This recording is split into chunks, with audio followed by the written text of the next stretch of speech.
Alright everyone, JP the Third for VNSNow.com. Welcome back to Suzerain. We have just passed constitutional reform through Parliament. Step 1, done. We have done it. The whole nation is shocked, it's quiet.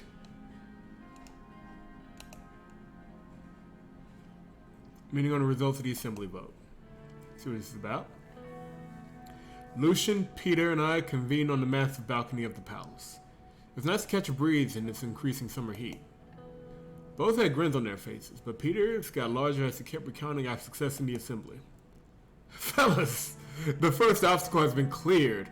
Congrats to all of us. Congratulations to all of us. Great job, gentlemen. Peter leaned on the balcony railing. What about Tarkin Saul? Did you see him again?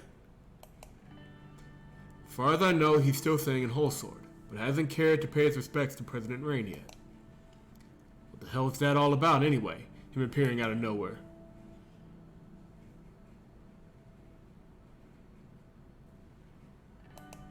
He came to the assembly to make a statement, but we still won the vote.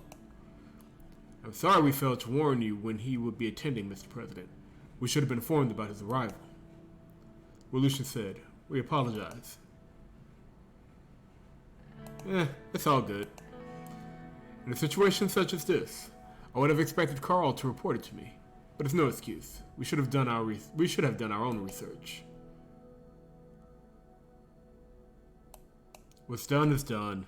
Let's not linger in the past. You're right, sir. We must plan ahead now. Yeah, we have the first hurdle cleared, but now we have the Council of Grumpy Old Men in our way.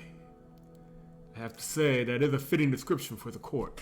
But unfortunately for us, they are more than that. They are our largest obstacle yet. Also, you are forgetting about Miss Edmonds. They're not all grumpy old men.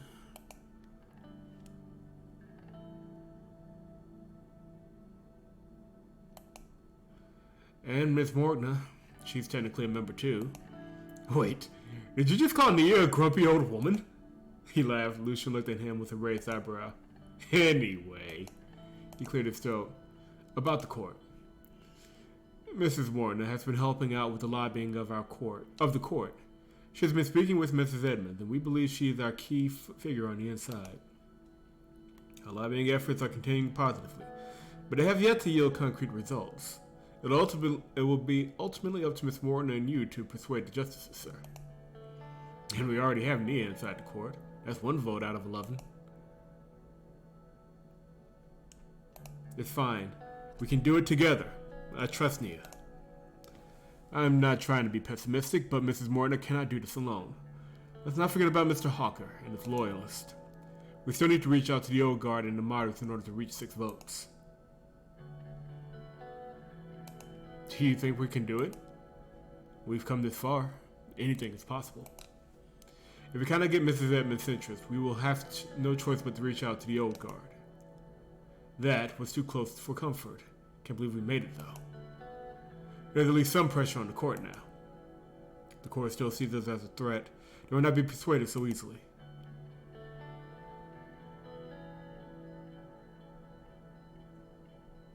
We never expected this to be easy. Nothing has changed. That's true, sir. In any case, we should start with our best bet. I already asked Nia to arrange a meeting with Mrs. Edmonds. She's willing to speak with you. That's a good start. If she's willing to talk, she's willing to cooperate. I'm sure you will convince her. Lucian suddenly turned around and pointed at the side entrance of the balcony. Look who's coming. It was friend Richter. He slowly walked to us with a smile on his face. Afternoon, gentlemen. How are you all doing? Afternoon, Mr. Richter.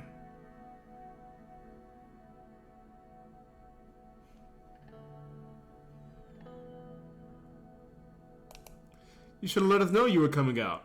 I would have planned a barbecue or something. No need for that, Mr. President. We should thank you for your efforts. You were of tremendous assistance. Friends bowed his head slightly in response. I'm looking forward to having many more cooperations between us and victories. I wish you good luck with the Supreme Court. I have conversed with Miss Morgna and Justice Zizek. We have at least 3 justices supporting the proposal. We must be united if we want to break them. We must also be seen as united more than ever. Therefore, I'd like to propose a proper alliance for the next elections, and more in-depth collaborations throughout the rest of the current term.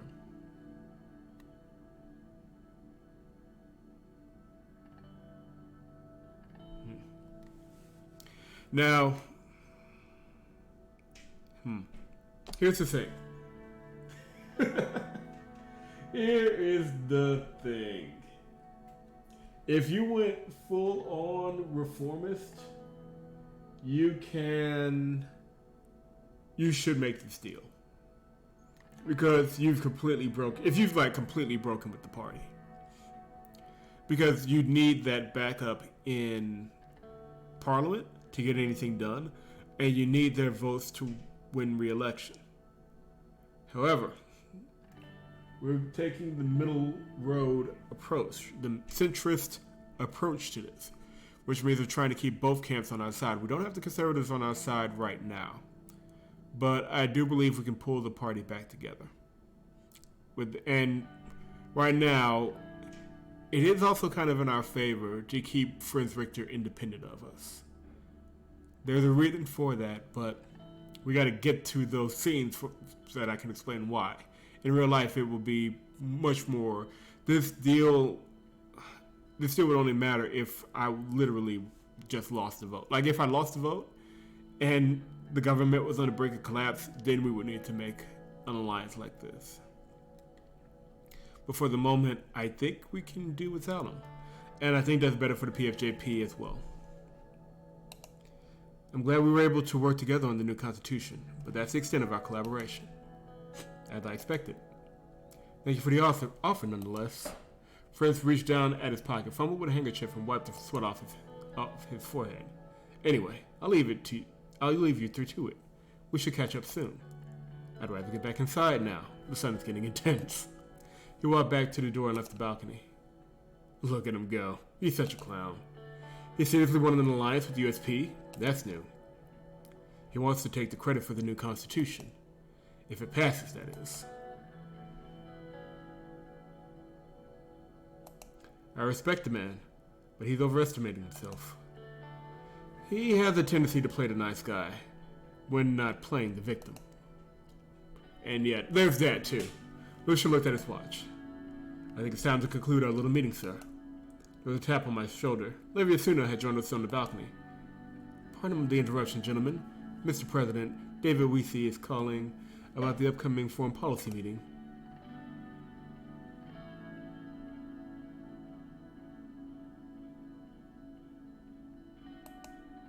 Perfect timing. Tell him I'll be right there. I will, sir. She turned to leave the balcony, then back to us. Congratulations on the victory, Mr. Rayne. Peter. She looked Peter in the eye as she said this and ignored Lucian altogether. The scowl says it all. Peter's eye followed her as she walked out. Lucian like, what the heck?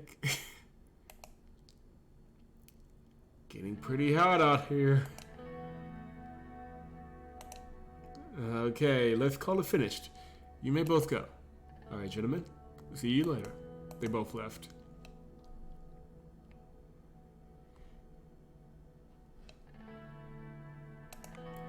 Success breeds success.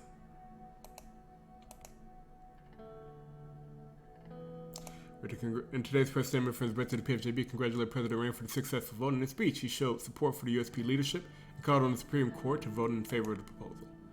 Yeah, we'll still collaborate. Like, that's not... We have similar goals right now. It's just a formal alliance is a lot. A whistleblower from the Rumburg Security Bureau has escaped to Sordland by crossing the border and turned himself to the authorities in Eastern. Agent Chelston Haleston has promised to reveal extremely sensitive information about the development of a weapons program. We can give refuge to him and risk antagonizing Rumburg and send him back. They're going to be ticked either way. No point in pretending that sending him back will ease them. Geopolitical. Who is Chelston Haleston and what does he know? That's the question of the day, as President Rayne has agreed to grant refuge to this rogue national security agent from Rumburg after escaping to Sordland. Hailstone promised to reveal sensitive government information in exchange for asylum. Whether Rayne's decision will be worth the anger and possible retaliation from the Rimworld government remains to be seen. I'm sure it will be. After receiving Agent Chilton Hailstone, we have secretly transferred him to a safe house near Antle. The perimeter is guarded by special forces units to ensure no escape or rescue attempts can be conducted by Rimworld intelligence. The agent is currently being interrogated thoroughly to make sure that the preliminary information provided is accurate. Keep up the good work, gentlemen. That leaves us with movie premiere. Let's go. I've been invited to an exclusive preview of Alfred. That's just Cooper backwards. Oh, Lord. Look at this guy.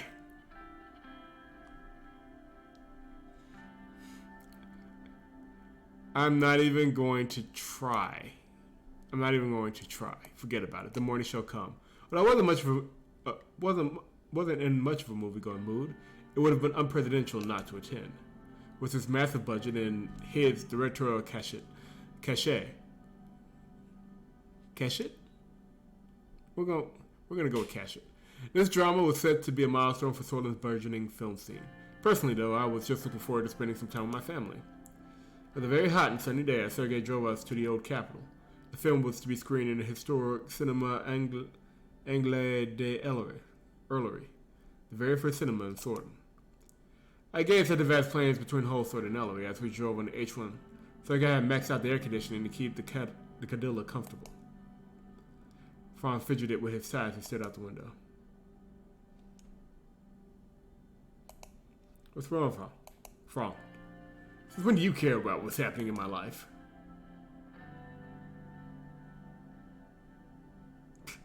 Yeah, let's just hit him with it. You know I'll support you whether you pass or fail those exams. What an honor, Your Highness. Franz, don't talk to your father that way. He's been working so hard for this country. I ignored him and turned to Deanna. Are you having a good time, sweetie? Deanna nodded happily. What about you, Papa? You want something, right? You should smile and keep doing your best even if you lose.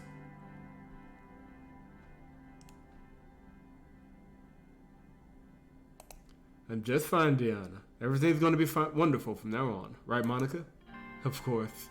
Let's just focus on having a nice time at the movies. Monica folded her arms. We drove in silence. Sergei rolled down the soundproof glass between us. Sir, we're about to enter Erlery. We'll be at the cinema in a few minutes. Thank you, Sergei. I took a brief look outside as Sergei rolled the soundproof glass up again. I could see the many towers of Erlery rising over what was left of the old city walls. In the distance, there were several planes flying towards the city.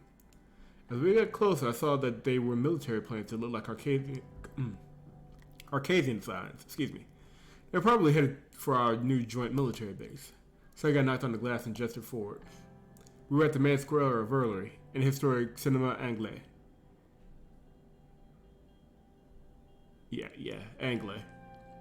The Cinema of Angels was right in front of us. Is this the place? Yeah. It was an old Baroque-style corner building with walls that looked like marble from a distance. There were exquisite ornaments on each side of the window. Sergei pulled the car to the entrance of the building, which was lit by vivid neon stripes of many colors. Come on, let's get out. Sergei opened the door and we exited onto the red carpet. We were just about to enter the building when a journalist managed to block the path. This lady is persistent. Mr.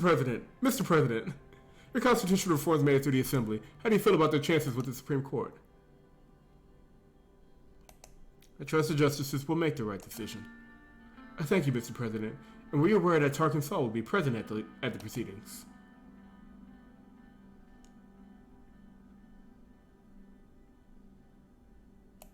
Of course I was. Before she could ask anything else, the guards ushered us inside the theater. In contrast with the cinema's Baroque-style exterior, the inside was modern and sleek, with bare walls painted in black, red, and white. The film's cast and crew were already in the foyer with glasses of champagne in their hands. We approached the crowd and were welcomed by the producers and the event organizers. A man walked up to us with quick steps. Madam, Mr. President, it's so good to see you here. He gently bowed at Monica and shook our hands. It is an honor to meet you. I'm Alfred Thurbeck. I tried.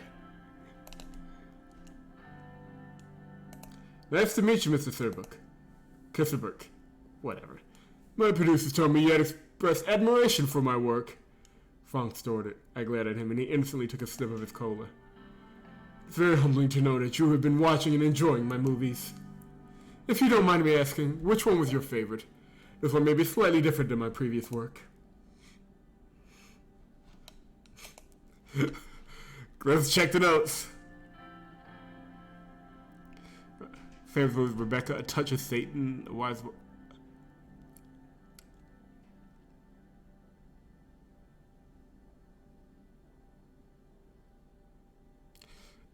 we'll just go with it. I love the Sword of Stream. Oh, really? You might enjoy this one, too.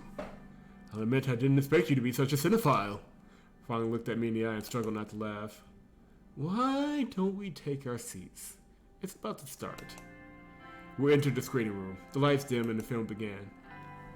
It was a period drama set in the 1870s about a sordid soldier who pursues a doomed romance with a widowed brutish farmer during the conquest of Bergia.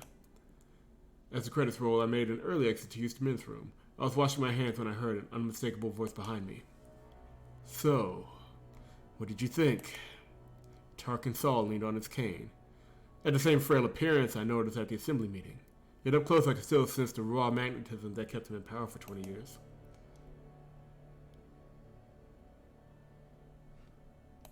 I found the plot questionable, but it certainly looks spectacular. What about yourself? A sentimental pablum for the enjoyment of housewives only. And for a period piece, the script contained far too many anachronisms. Totes. I personally appreciate that joke.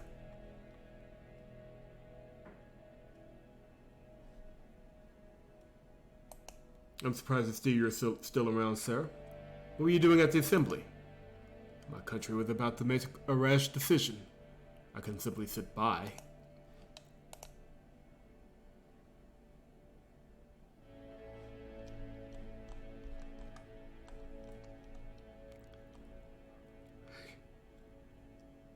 Yeah, let's not...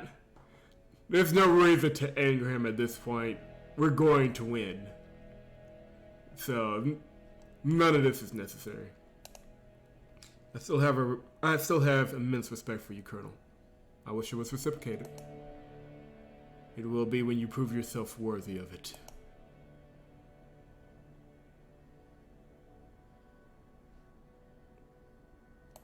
A true president knows when he must step down. A lesson you'd be wise to learn yourself. I will not let you and that bleeding heart idiot Richter tarnish my precious constitution.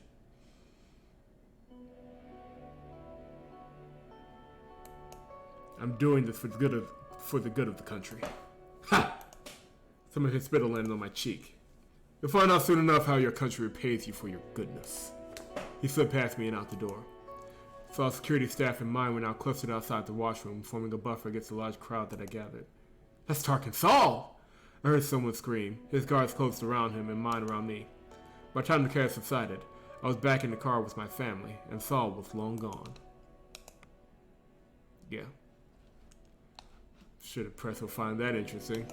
Like I said, no point in kicking him while he's down. We're going to win. The recent exclusive screening of this guy's new film, The Morning Show Come, was attended by an unexpected guest, former President Tarkin Saul, rarely seen outside his home on Duro Island since his 1949 resignation. Current President Anton Rayne was also in attendance, and the two men were seen together. The Unified Language Act has been vetoed by President Rayne because it was bullshit, after the approval of the Grand National Assembly by a majority vote on Tuesday following a 3-hour debate.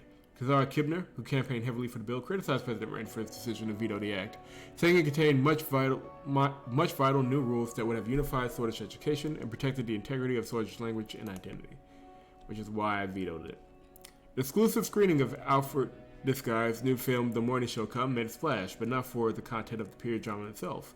Instead, the film was overshadowed by the two political figures in attendance, President Anton Rayne, who made the trip from Holsworth with his family, and former President Tarkin Saul, barely seen on the mainland since 1949, It's rumored the two of them spoke in the washroom following the film.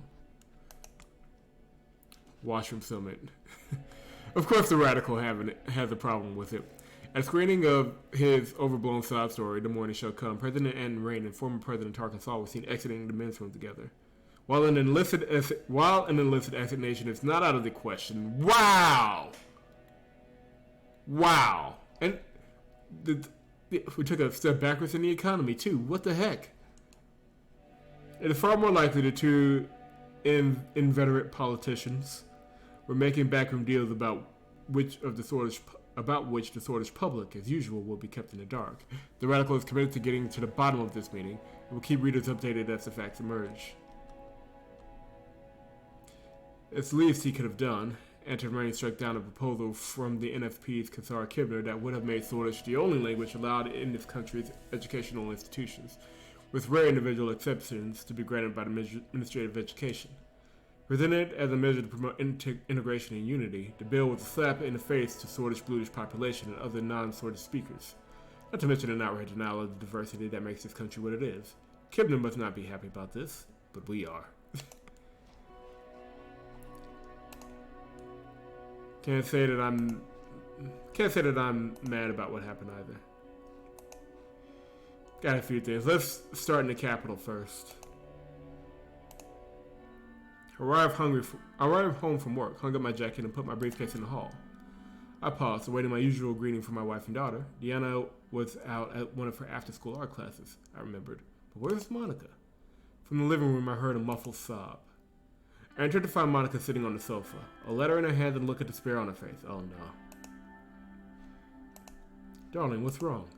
Monica briefly rested her hand on my shoulder, then handed me the letter. It's from the Department of Education. Franz University exam results are in. Well, that's not good. How did he do? See for yourself. I looked at the page. Below Franz's name and address, his score was written. 435 points out of a total of 1,000. He bombed! At the bottom of the letter, the word failed was stamped in red. All those years of effort. All those private lessons. All down the drain. Does he know the results yet? Nobody should be back from home soon. I just don't understand. Fran's a smart boy. Why would he sabotage himself like this? I heard a key turning in the front door. Franz stomped in, and was about to go straight upstairs when he noticed the both of us in the living room. Mom? Dad? What's going on? I'll let his mother start. I waited for Monica to start the conversation. Your exam results arrived today. I can't pull off that particular inflection. Just can't make it happen. Oh, shit. Son, we're not angry at you. I need a moment. We went to the kitchen sink and washed his face. The moment later, he came back. I never thought this would happen. I'm so sorry. It's my fault. I should have been around to help you study. Right. You should have taken a break from running the country to help your loser son. Ron looked close to tears. Monica put her hand on his shoulder. It's going to be okay. But you really should have studied harder, Frank. No. So, what am I supposed to do now? Well, there's always military school. But you're the president's son. You still have options. Yes! Monica surprised me with her enthusiasm. Alfonso could get his dim-witted son into King's Hill University. I'm sure Hustle State would have room for a bright boy like Frank.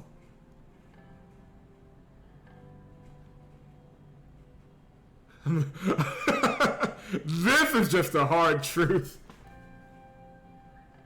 We're gonna take life lessons from Alfonso because that worked out so well. I do have connections to the board. Hustle State would be amazing. A bunch of my friends are going there. I can still come home to do my laundry.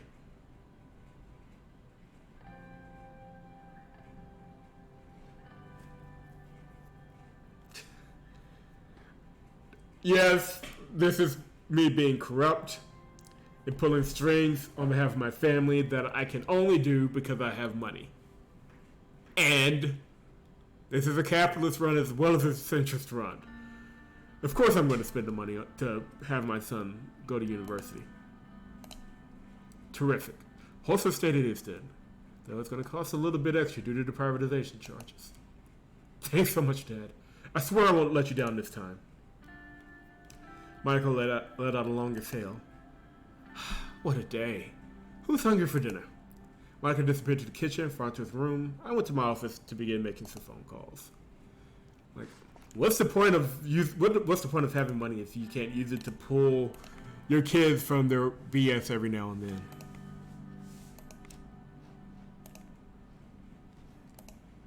The Supreme Court has filed a 6-5 dissent and closed the Earthen v. Sordland case today. Chief Justice Hawker dismissed the concurrence of the Ministry of Justice, citing the treatment of bluish people has been equal before the law. Further press releases were made criticizing the words of the Vice Minister of Justice. Bluish constitutional rights won't be in question for some time.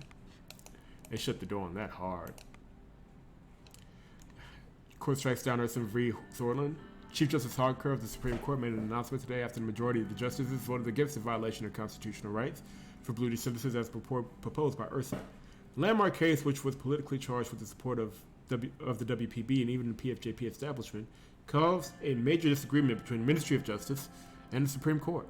Criticisms were handed over to Minister of Justice Nia Morgana, who filed a concurrence.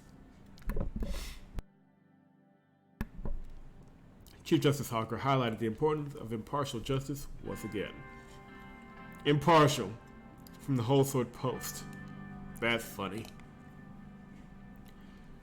Ashcroft anniversary. Watani Ashcroft, hero to some, enemy to others. He is for sure one of the most controversial figures to have ever lived in our country. As his anniversary is approaching, there is one question that is shared in everyone's mind. What will the administration do? Every year, people gather in Suzerain, to hold a vigil and a solemn anniversary of his death. They light their candles in his memory and hold cultural festivals. What is different this year, however, are the claims that the bluish movement will be holding the largest rally yet in Suzerain during the anniversary. Perhaps it is time for the administration to let bygones be bygones and take a step back to display the unity of Sordland to the people who very much need it. Yeah, after all the violence that's happened so far. Yeah, as we expected, Anton Rayne's decision to privatize the Swedish education system has had a serious deleterious effect. Young people in rural and low income homes are being increasingly priced out of the education they deserve, while a relatively small handful of wealthy families reap the benefits. As proof witnessed, the higher than ever gap between test scores in Narble and Holsworth. We had high hopes for Education Minister Sia Waddle when Rayne first appointed her, but she seems to only be enabling his delusions that corporations will solve all of Sordland's problems. Clearly they both need to go, wow. They clearly don't know how hard she has fought me on this. Just tossing her right off the side of the boat. As expected, the Supreme Court ruled against the Earthen v. Sordland case. The massive rights case was struck down any further precedent for an argument to be made against the constitutional rights violation of individuals through legislative action. Chief Justice Hawker argued that legislative actions and constitutional acts are not to be confused and that the bluish people are equal under the law. So basically, despite what Parliament passes, the Assembly passes, and what the Constitution says, despite what all of that says, they still have equality before the law based on what? I don't know, but it's all of constitutional injustice are going as far as they can to bend the truth and hide inequalities in our society. The fight for justice continues. And Watani Ashcroft was a bluish carpenter who was killed by Swedish soldiers during his protest against the construction of the Salt Dam. His death and subsequent chaos, wow, I can't English, that escalated between the protesters and the Swedish soldiers came to be known as the Ism Incident. It became a symbol of the bluish resistance movement in Sordland.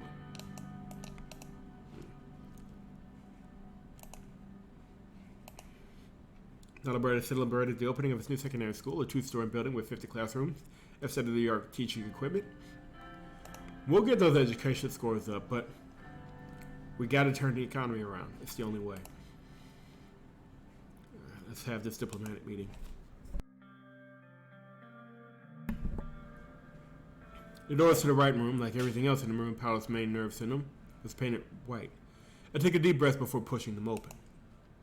Time for yet another meeting. At least this time it was with people who liked me. The attendees rose from their seat. Mr. President. Joseph nodded. He and Lucius sat down while David remained standing. Now that you're here, let's talk about a diplomatic strategy. David cleared his throat. Mr. President, if I may, I would like to provide you with a short overview of where we are right now. Go ahead. Although we did not make a trade deal with Valen, we succeeded in making one with Agnolia, which means we have increased our presence in the region. These deals were important pieces of leverage and significant first steps into the global arena. We must now look towards the future. It's time to take the next steps. Precisely. David sat down, pulled out a few papers, and started going through them as he kept talking. Valen and Agnolia were practice runs. We must begin improving our relationship with greater nations. We need to elevate our international standing, especially with the threat of Runeberg looming. Joseph cleared his throat. Mr. President, you know me. I don't trust the helping hand of other countries the helping hands other countries offer us, for a good reason. But I also know when those helping hands are necessary, and right now we need all the help we can get.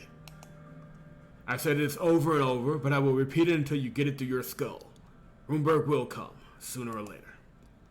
And with the current state of our military, if a Runeberg invasion happens, Sordland will cease to exist. We need allies. We ought to heed General Lancier's advice, Mr. President. I trust your assessment, Joseph. Thank you, Mr. President. A military perspective is important, but these deals are about more than just gaining allies. We also need to consider the benefits to our economy such deals will provide, especially when we are still struggling to end the recession. Brother, you are talking to the choir. You're preaching to the choir, excuse me. David took a seat and brought out 2 stacks of documents. At the start of our term, I had a comprehensive trade deal plan laid out. Following the visits to Valen and Agnolia, we were to pursue potential trade deals with 2 greater nations. Sordland is one of them, or at least was. Unfortunately, a trade deal with them no longer seems possible. In Sordland's case, given the country's territorial ambitions, our alliance with Agnolia was rather a slap in the face. Now those commies won't be able to invade Agnolia without facing the might of the Swordish armed forces. It'll make them think twice. True, but as a result, we won't be able to conduct a trade deal, let alone proceed with any diplomatic missions at the moment. I might as well agreed with them with Helgeland then. If it shut off the door, like my whole reason for not agreeing with Agnolian control of the Helge Islands was specifically to keep the door open to negotiate trade with Sordland and hopefully never bring them both to the table as a neutral partner. But if just siding with them at all closed the door with Sordland, I should have just agreed with Van Horten right off the top and just like, dude, take the islands. I don't give a damn.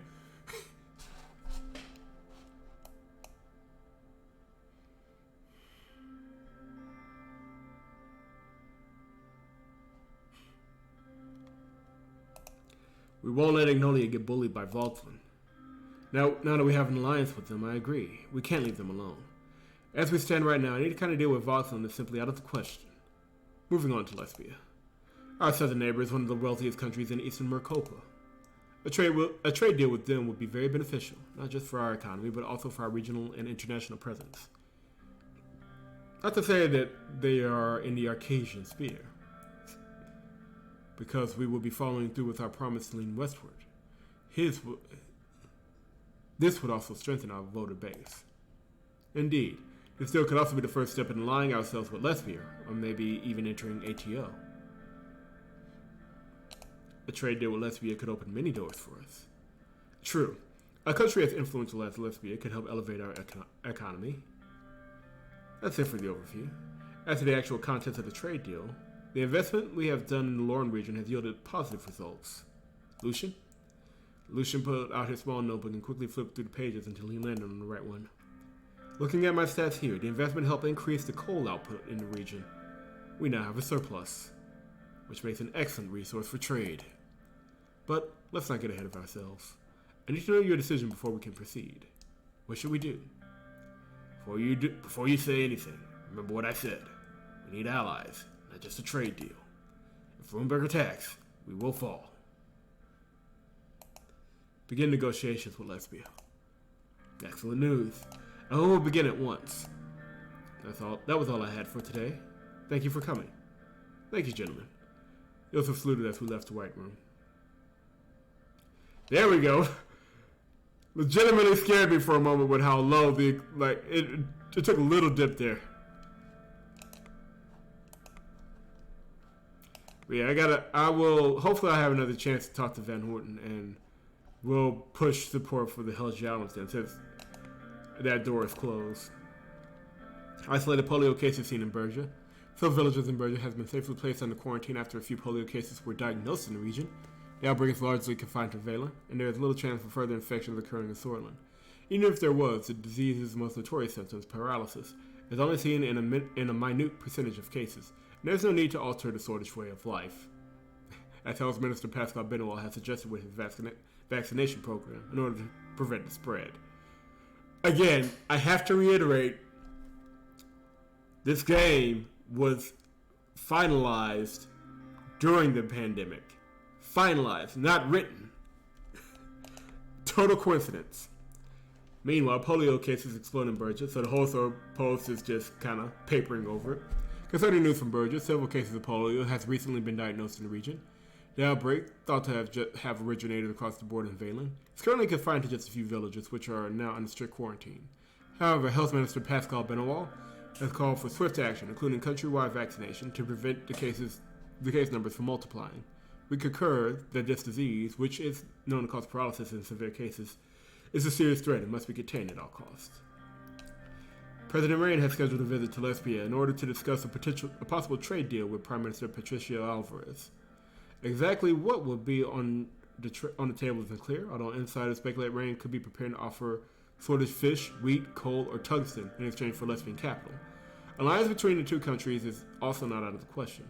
What is clear is that the visit will bring Sordland closer in alliance with Acacia. Or alignment, not alliance. The hospital in Suzerain, it can accommodate up to 1,000 patients. We're getting there, our investments are starting to pay off. Healthcare quality improved in Larn. Reports from the hospitals and clinics in Larn indicate a significant rise in the quality of health care, since additional funding was channeled into the rural areas. Mortality rates appear to be decreasing, while patients report a higher level of trust in physicians and medical facilities. Lovely. Unemployment greatly reduced in Morna. Man, look at all this good news we're getting. Morna has seen a 15% decrease in unemployment over the past year. The city's economy has previously been lagging behind the rest of Sordland. With the government decision to invest in the Lorne region, it appears to be bouncing back. Good news. Recession hits workers in Guildford. As in the rest of Sordland, workers in Guildford are bearing the brunt of the recession. The manufacturing sector has been hit particularly hard as a record number of factory workers filed for unemployment. It's not all good news, but we're getting there. Port of Lochhaven gains new importance. Following the completion of the L1 high-speed railway between Holsworth and Lochhaven, the Port of Lochhaven has been experiencing higher traffic than ever. An increasing number of businesses are now choosing to ship their goods by boat as a result of the more efficient transit process. We're getting there. But it's not all good news. Financial reports show that the Sordish Ren has steadily been slipping against the Arcadian lira, though the exchange rate has not yet approached the all-time low reached during the Alfonso era. We're close. I feel it. We get this trade deal with Lesbia. We finish the agricultural zone, so we have more produce and production to export, and we'll have broken the back of the recession. All right, so we have some ceremonial duties, and that actually may do it for this particular term. Morning has surrounded the city of Dyer as the sun dawned on the day of Dissension. The holiest day of the Norröna religion, it celebrated the first message received from God by St. Das and his 30 disciples. As per tradition, the celebration was held inside the Ark Sanctuary of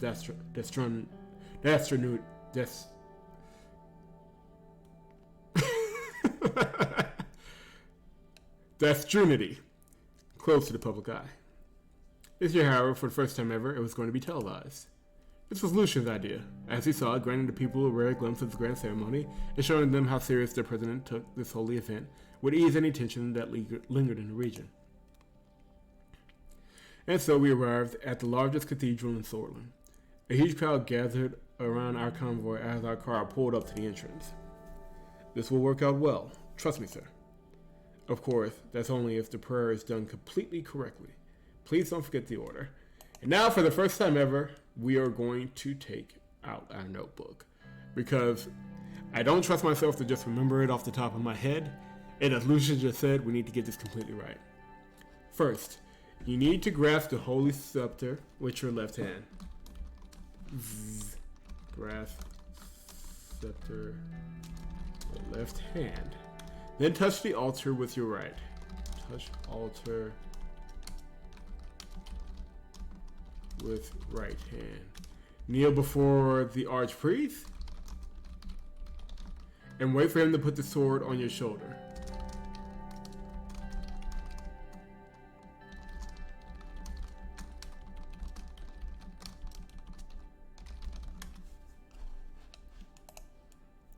Then touch the sword with the hand you touch the altar with. Touch, that's a fancy way of just saying, touch sword with right hand. Hand the scepter over to the archpriest.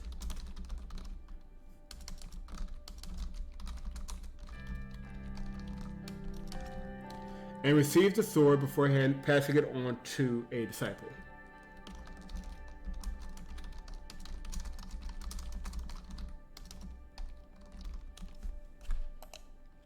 Pretty straightforward, wasn't it?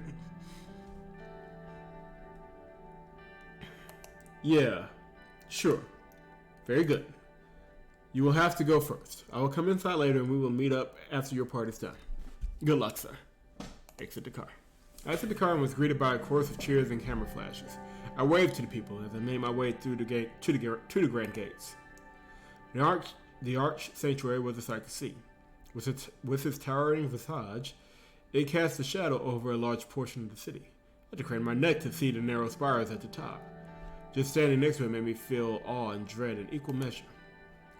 As I reached the gates, I spotted my welcoming committee. The archpriest and his disciples were waiting for my arrival. At my approach, they all bowed their heads in respect. The archpriest gave me an infectious smile as he straightened his back. Tall and handsome in his mid-50s, he was one of the youngest and most popular archpriests in history. Some of his more avid followers even likened him to Saint Death. Should I kill him now, then?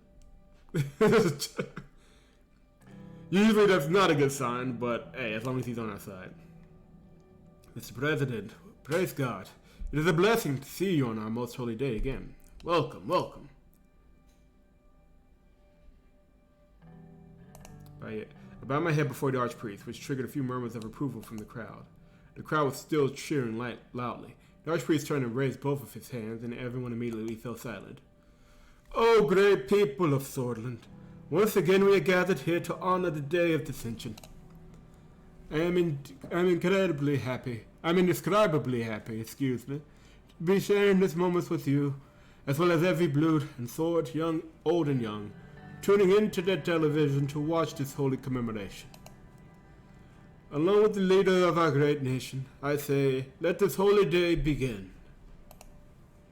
Stay far from evil, O sons and daughters, for evil hides itself under many disguises.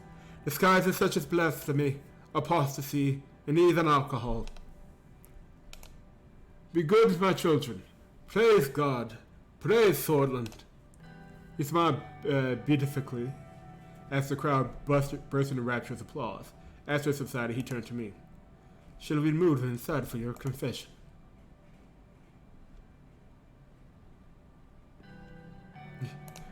I pulled the archpriest aside for a photo. Many flashballs burned my eyes at the same time. I heard whistles, claps, and cheers from the crowd. Most excellent. He led me through the main halls, which had a stratospheric ceiling and numerous icons lining the walls. We walked up a creaking spiral staircase to the top floor and finally arrived in front of the confession chamber. Right this way. He gestured toward a chair in the dark room. The room smelled of old mahogany and scented candles. The archpriest proceeded to light each and every one of the candles. One for each virtue and vice. I will be right with you. Doesn't look that trustworthy, I just want to say that out loud. He left the room. A minute later, I heard the sound of a sliding window right next to me. He spoke in a very soft voice. Anton Rayne, speak. Speak and confess now before the one God, and may he repent your sins on the most holy day of Dissension.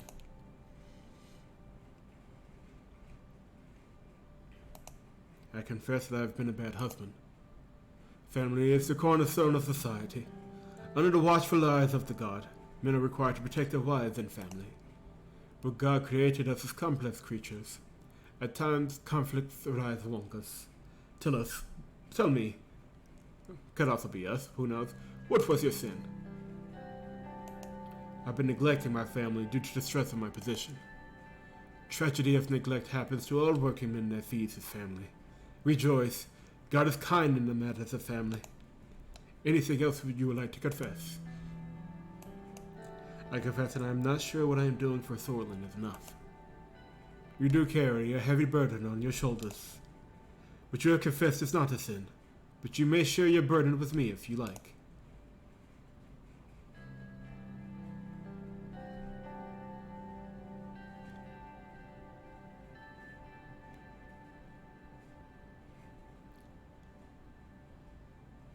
I'm trying to reform the country, but I don't know if the country is ready for that yet. Reformation is one of the tenets endured here, and it must come slowly, but surely. Anything else you would like to confess?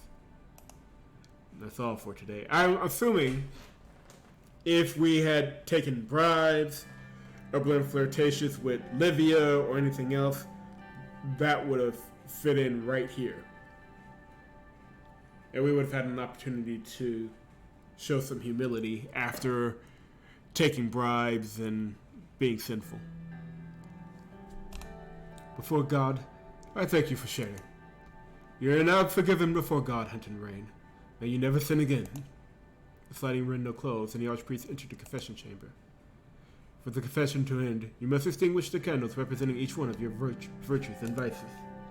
With this, the ones burning sins connected to you are now smoke, and then nothing. One by one, I extinguished the candles. Well done, Mr. President. Let's move on to my quarters before the ceremony. He led me through the 1,000-year-old corridors to his office. The smell of dust and old tones was in the air, along with the scent of burning incense being prepared for the ceremony. Well then, please have a seat. The wooden chair next to him looked like it might turn to dust at a single touch. I sat down gingerly. It was surprisingly sturdy. There is something to that. Are you ready for the ceremony? I am a bit nervous. It happens to the best of us. It will be televised after all. He leaned back in his chair comfortably. I wanted to talk to you about something. I realize it has been months since the Benfey Festival, but this is my first chance to bring it up with you. It is about the actions of the First Lady. As you know, the festival is a holy event. Letting a woman make the opening speech did not sit well with us. You share the same concerns as Mr. Lest. A woman's place is beside her family, not giving public speeches and revealing dresses. Certainly not insulting the most important traditions behind an event. Disgust was apparent in his face. Of course, we cannot ask you to do anything about it. She is your wife. But I just wanted to voice our disapproval of the situation. A woman presiding over such an important religious event. What have we become?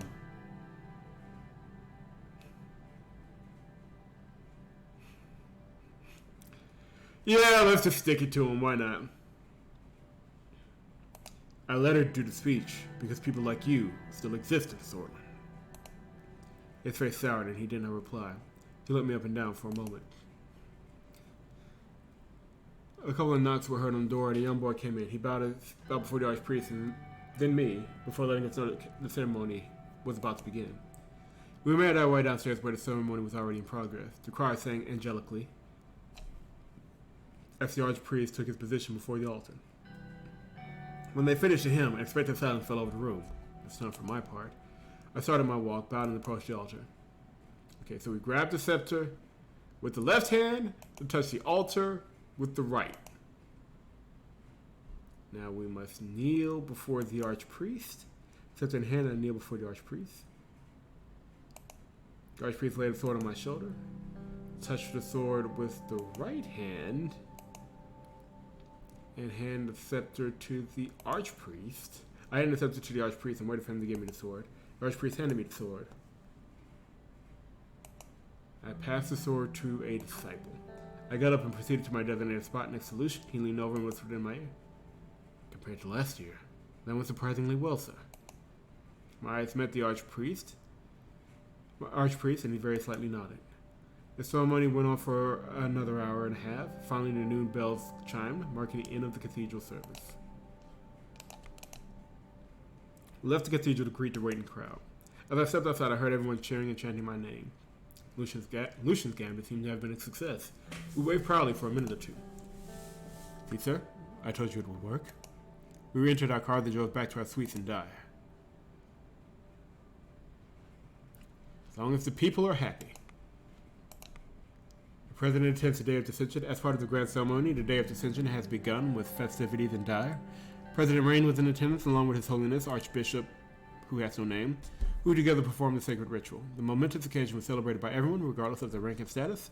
Sordland has once again felt unity amidst chaos come together, forgot their differences, and celebrated the Word of God.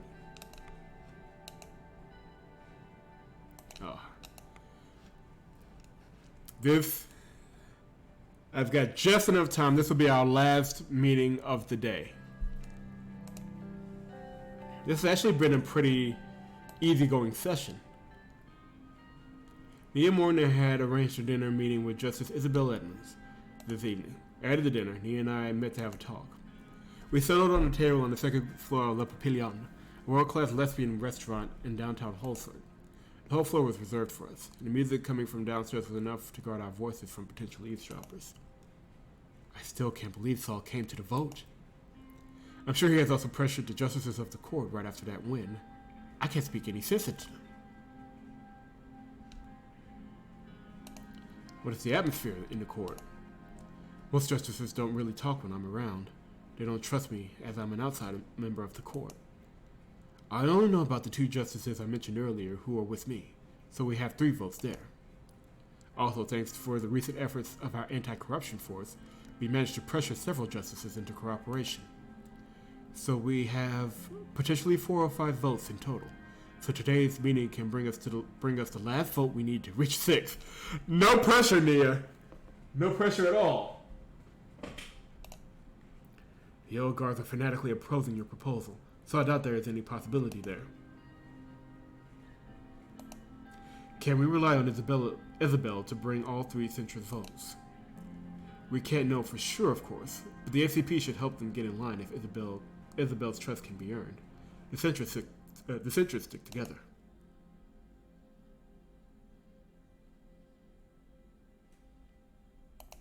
What has the Orso been doing? He's doing his best to organize the court against your proposal. But there's huge pressure on them. The anti-corruption force has found incriminating evidence against some of the justices. Although they have immunity, they are scared that these will go public. We have already gained a few more votes in the court, but I'm not sure more old guard would jump on the same wagon. Thank you for your efforts with the anti-corruption police. Thank you for signing the order, Mr. President. The efforts are bearing fruit. What about Justice Edmonds? Do you think we can sway her? Yes, I think she's our best bet. We have a meeting with her now, after all. She's not openly protesting against the old guard, but she has told me about her concern about them. She told me about her concerns about them. She's certainly open to dialogue, but also skeptical. She seemed to be scared of a potential purge against the court. So you think she's scared of us? She's not entirely scared about the situation. But then again, none of the court even believed that you would pass the assembly. She must also be under pressure after the anti-corruption police's raid against her fellow colleagues. Let's talk about our next steps. Well, the next step is speaking to Isabel and making sure she votes for the proposal. But also, the way to approach us and bound to in respect. Did you decide on an entree, sir? We have a guest coming. We'll wait for her to order. Of course, sir. I'll be around. He went downstairs again. He took a sip from her glass of water and looked at me.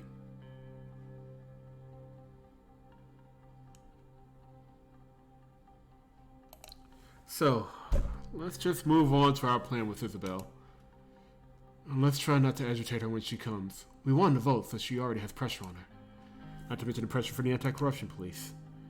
But if she feels cornered, we might lose her, so it's important not to put too much pressure on her. Agreed, we shouldn't scare her off. That's for the best. Suddenly, I noticed Justice Isabel Edmonds coming upstairs. She's wearing a plain, dark gray dress that hid most of her features. Oh, good to see you, Mrs. Edmonds. Nia got up from her chair to shake Isabel's hand. I stood up and shook her hand. Mr. President, good to see you. Good to see you, Justice Edmonds. She took a seat across the table. How's your day, Mrs. Edmonds? I would normally say good, but this time I will take the liberty to say that it was insanely exhausting. Heavy court matters again. Not that I'm complaining. Suddenly the waiter approached us. Are you ready to give the order, sir, madam? I'll have the sauté perlas, please. As you wish. Mrs. Edmonds? I'll have the salad, thank you. Of course, and you, sir? I'll have the liver fricassee. That sounds legitimately awful, but I don't. If I got the same as Nia, that will lead to some. I just wanted to. I don't even want the appearance of impropriety. Not when I'm this close. I will be back shortly. He went back downstairs, leaving us alone on the upper floor again.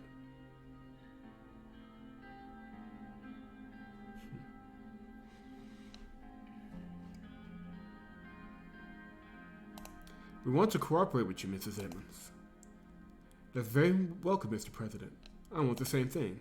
She moved herself on her chair to be more comfortable. First of all, congratulations with the vote in the Grand National Assembly. I admire your struggle, especially because you were strong enough to include concessions on your side. From your side, you really are brave, Mr. President, trying to go against Arkansas's member of honor rights, huh? But now you face the Supreme Court. It appears to me to say that your proposal has a very low chance of getting through it.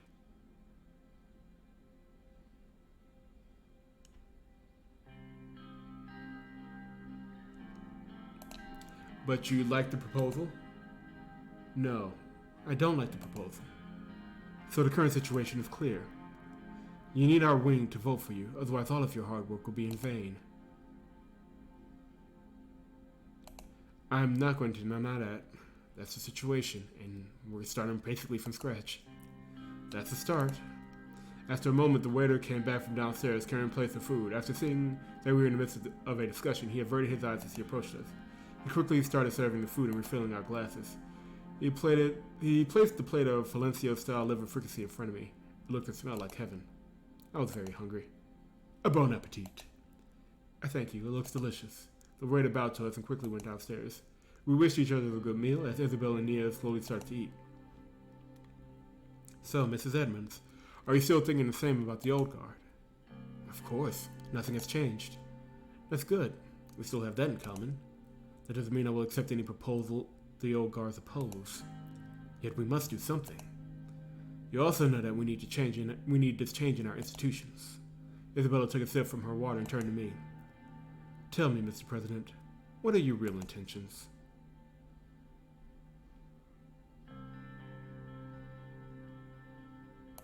We need a better democracy.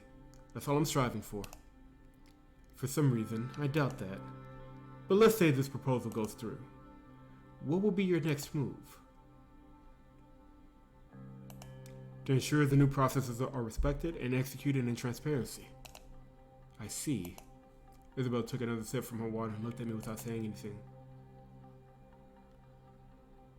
Mrs. Evans, please help us achieve this victory. We have to be together in this. Perhaps that is the way we must take. Can you explain to me one thing? How come you think that the Supreme Court's right to vote on constitutional amendments is a major problem with such priority? I thought we were. I'm asking the President, Mrs. Morgana.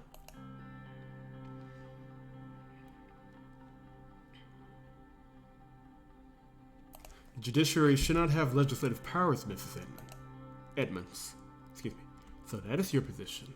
I see. I don't know what to say, Mr. President. These changes are one thing, but you also lead an alarming narrative. I'm concerned about your heavy pursuit of capitalism. You're bringing Arcasia's influence to Sordland. Lady, look at the food in front of us. We're eating in a capitalist institution.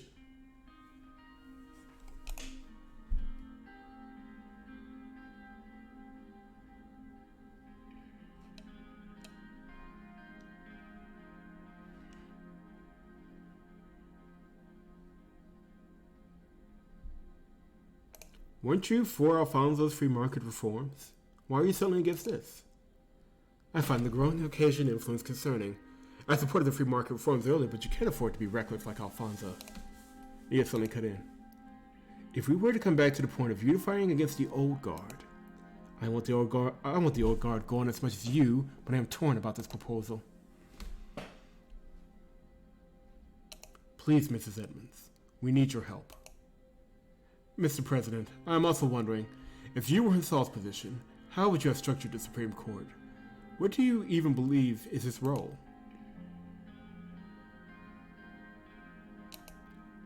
It must have the power of judicial review and strike down laws that are against the Constitution. So what do you think about judicial review? It plays an essential role in ensuring that each branch of government recognizes the limits of its own power. Precisely. I'm glad that we agree on that. Isabel went on to finish the remaining of her salad. So, Mrs. Edmonds, what are you thinking? I want to help you, Mrs. Morton, but I still have great concerns. This proposal would pave the way for the WPB and the CPS to enter the Assembly. I don't want to be a supporter of that.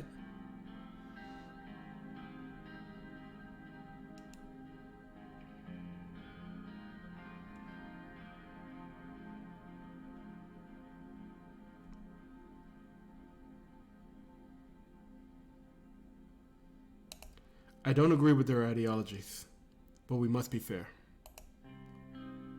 Anyway, at least the proposal introduces term limits. I can say I support that point. You have decided then? Let's see.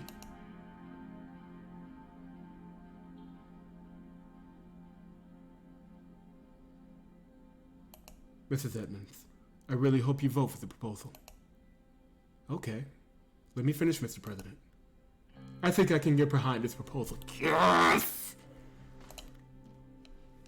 Thank you, Mrs. Edmonds. I can get you the 3 votes you need. We were already somewhat inclined to vote for the proposal. I will talk with my group. Well, I guess you wanted to see where I stood on the matter of law. Thank you. It's great to hear you will support us. Thank you.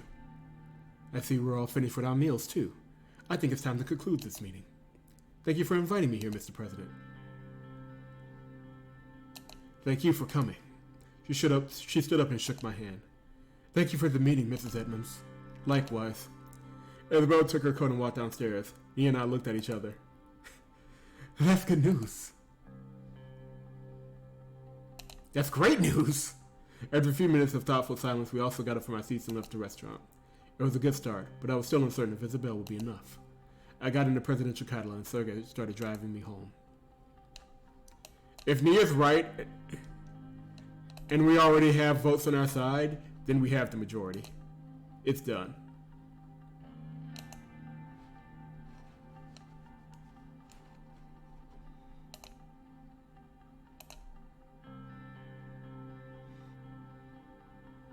The vote of the Supreme Court draws near. We need to sway Justin, her, and Garaci to maximize our chances of winning. The vote of the new Constitution. After the initial rejection, we could bribe him, send Lucia Nia to convince him to enter the negotiation table, or outright ignore the justice. We'll send Lucian. It wouldn't hurt just to have Lucian have a talk with him.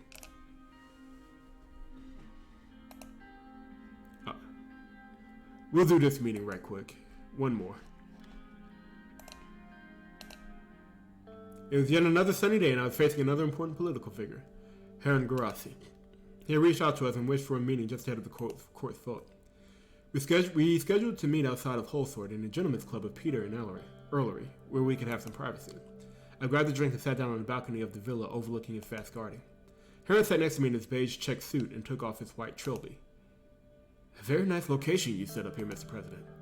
A gentleman's club, huh? Oh, this place isn't mine. It's Peter's. Didn't know the Vice President had such good taste. He straightened himself. So, Mr. President, you went a long way to make this meeting possible. I had to pay you the respect. Please do speak of your intentions and how I could be of assistance to you. We need your help with the upcoming vote. I'm prepared to do that, as long as we help each other. He puffed himself up. I can help you beyond this vote. Wouldn't you want to have a Chief Justice who would be sympathetic to your concerns? Wow! Okay. Doesn't that sound nice? So, you want to take Orso's place, huh? Is it really that unexpected? I already have reasonable support behind me.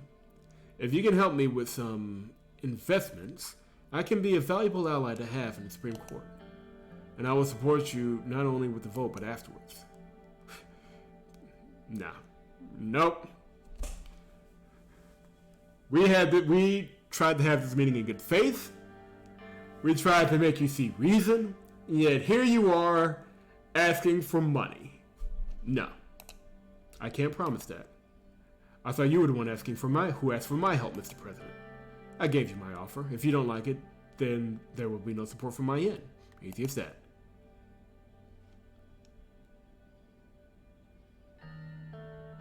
Can we figure something else out? No. Well, looks like our meeting is over. Looks like it. Shame. It's time I get going then. He put his hat back on and stood up. Farewell, Mr. Garaci.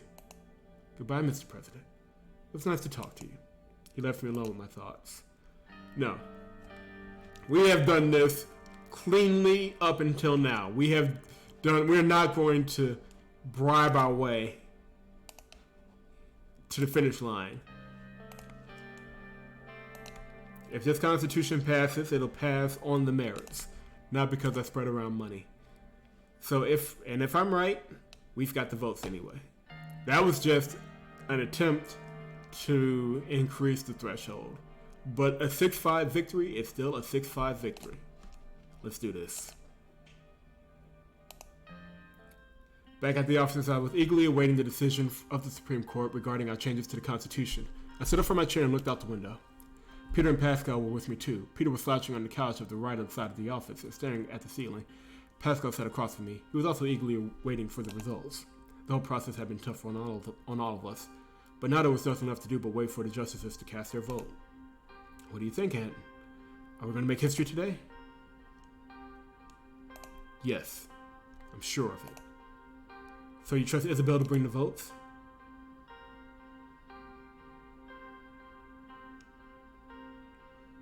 Let's be honest. I don't know. But we have to hope for the best. Peter stared at the ceiling again. I trust Isabel. According to Nia, she's a woman of her word. But anyway, we'll learn about the votes soon. The session is already underway. By the way, what time is it? I looked at the tall case clock in the room. It was already 20 past 11. The court's voting session was scheduled to end in 10 minutes.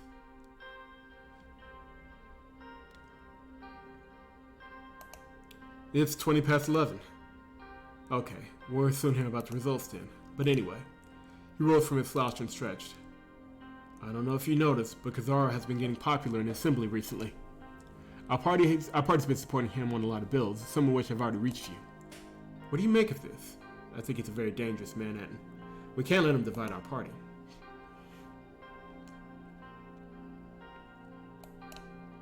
I agree.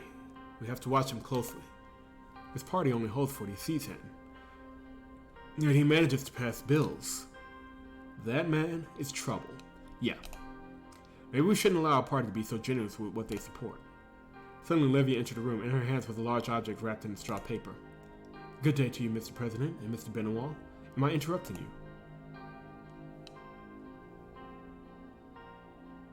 No, please come in. Is there a problem? The Chief Justice has sent you this. He showed me the wrapped object. Really? From Orso Hawker. Bring it here. Yes, sir. She walked up to the table and gave it to me. I immediately started to remove the wrapping to reveal the framed photograph. It was an old black and white photograph of Tarkin Saul posing on a destroyed tank in Holsworth Square. The building behind him had thousands of bullet holes on it and the clearly readable slogan, "Victory is close," written on its wall.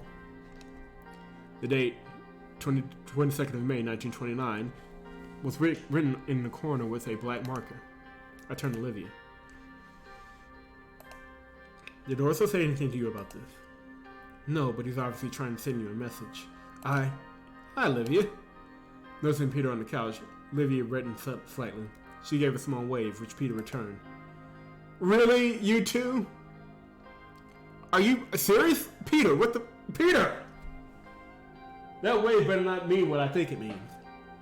Mr. President, I'll be leaving now. As soon as she left the room, Peter came up to me and took a look at the photograph. Nice present. This must be some kind of message. What is it? Victory will be close, huh? Orso's getting ahead of himself. Senator Lucian rushed into the room. Mr. President, the vote has been concluded. We immediately gathered around him. Congratulations, sir. The constitutional changes are finalized with 6 justices voting for the proposal. Exactly the number we needed. Yes! Peter jumped up and down like a little kid. Yes! Congratulations, everybody. This is a historic moment, Anton. We changed Saul's Constitution of 1929. I am without words. This is just the beginning. Hell yes it is! Peter approached me to give me a hug. We hugged each other. You did well, Anton. Congratulations, sir. Today is a big day. You must also start preparing a speech to announce the changes, sir. I'll go ahead and reach out to the cabinet. We can celebrate this together over a meeting. All of us immediately got to work to plan our next steps after our Supreme Court victory. Not much time to celebrate. President impeachable by the Assembly. Done. Appointment of ministers required by the Assembly. Done. Electoral threshold of 8% because Gloria Tory didn't want to deal with me. She could have stopped it. We could have made a deal. I was willing to trade on that in order to get this passed. But nope, she wanted to try and bully my wife. And we got it through anyway. So thank you very much for that, Gloria. Enabling Act for Presidential Decrees. Done. 2-term limit on the president. Done. Immunity of honorary members removed. Done. We'll pause on that one. So you get all the person privileges, Saul, but you're no longer immune to prosecution. Another generation will decide what that means. Another generation will decide, or not even another generation. The next assembly will decide whether or not that means he should be prosecuted. But at least for right now, I'll take that as a win. Constitutional members require the Assembly. The entire legislative process is now in the Assembly. Done. A more democratic constitution has been passed. Done and done. Tarkin Saul, a military officer politician.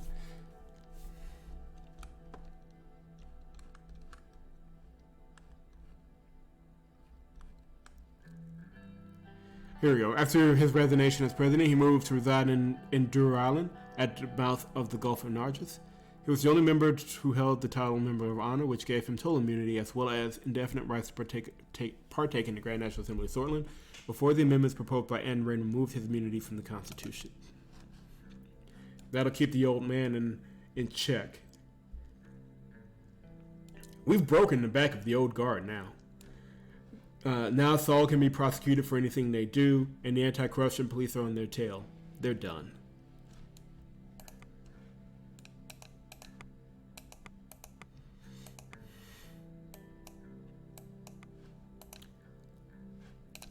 As much as I would like to dive into everything else, I burned a little bit of time in this episode, but we've got our changes. I'll read the news right quick, because the headlines will surely be praising us. Surely. After the Grand National Assembly approval of the proposed changes to the Constitution, the Supreme Court also voted in favor of the new Constitution on Friday, making things official. The new Constitution replaces several of the major sections that were seen as unchangeable, and which many sources saw as owing its origins to the military rule of Colonel Tarkin Saul from back in 1929. One of the key changes was taking the Supreme Court's vote on constitutional changes, allowing the Grand National Assembly of Sordland to make changes to the Constitution without the Supreme Court's approval. This is a triumph for all sorts of citizens who love democracy and want to change, said Franz Richter. Although some observers expressed disappointment that the new changes do not reflect the will of the people, many USP supporters reacted with jubilation in public spaces across Sordland on Friday night. Some observers being Kibner. Kibner and the remaining Saulists who are now obsolete. Lower threshold will bring millennialism to Swedish politics. Really? Really, Marcel? That's the best you got? The new changes to the Swedish Constitution were approved and made official by the Supreme Court on Friday. The biggest change is probably the decrease in the electoral threshold, which will be opening the way for smaller and dangerous parties to enter the Grand National Assembly. This change coming after all of the violence that surrounded Rayne's first term is troubling. Both the Communist Party and the Workers' Party of Bludia promotes violent ideas and flirt with the dangerous ideology of millennialism. While some USB supporters show their support for the president, many in the country are concerned about the new changes that undermine the Tarkansas Constitution, which has given us peace and democracy. If that was the case, these groups would not exist.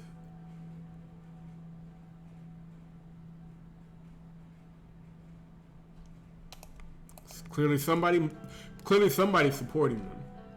They should all be the thought of calling a 30% victory in an election giving us power, democracy, is absurd. Like, we want 30%, therefore we have a dang near supermajority in parliament, and we run the country through the presidency with only 30% of the vote. Anyway, a historic day for Sordland. We have brought the changes we have promised. Now the only thing left is to fix the economy for good, and we will have kept all of our promises. Leave a like if you've enjoyed the video. Subscribe to the channel if you have not done so. VSNow.com. For more great leadership in politics.